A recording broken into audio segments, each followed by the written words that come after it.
મારું નામ જયંતભાઈ ભૂપતાણી છે. મારો દીકરો હાલમાં દીકરા અને વહુ અને મારા મિસિસ ત્યાં રહે છે, દુબઈમાં રહે છે. મારી મિસિસ હમણાં 15 દિવસ પહેલા ગયા છે. દીકરો ત્યાં 10 વર્ષથી રહે છે. એના વાઈફ હમણાં મેરેજ કરીને 2.5 વર્ષ પહેલા ત્યાં ગયા છે. ત્યાંનું અહીંયા જે રીતનું વાત કરે છે એ પ્રમાણે ત્યાં અત્યારે દુબઈમાં એટલું બધું કંઈ તકલીફ જેવું છે નહીં. અને બર દુબઈમાં તો કોઈ જાતની તકલીફ નથી. ત્યાં આપણા ગુજરાતી પરિવાર ખૂબ જ રહે છે ત્યાં. અને ત્યાંનું એ લોકોનું કહેવાનું છે કે અમને અહીંયા કોઈ જાતની તકલીફ નથી.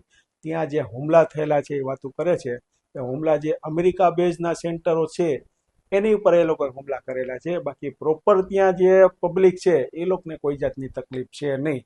અને ખાલી જે એલર્ટ આપેલું હતું ત્યાંની ગવર્મેન્ટે દરેકને મેસેજ મોકલાવેલા કે તમે ઘરની બહાર નીકળતા નહીં, ઘરના દરવાજામાં ઊભા રહેતા નહીં, બારીમાંથી ઊભા રહેતા નહીં. એ ગઈકાલ રાતની વાત હતી.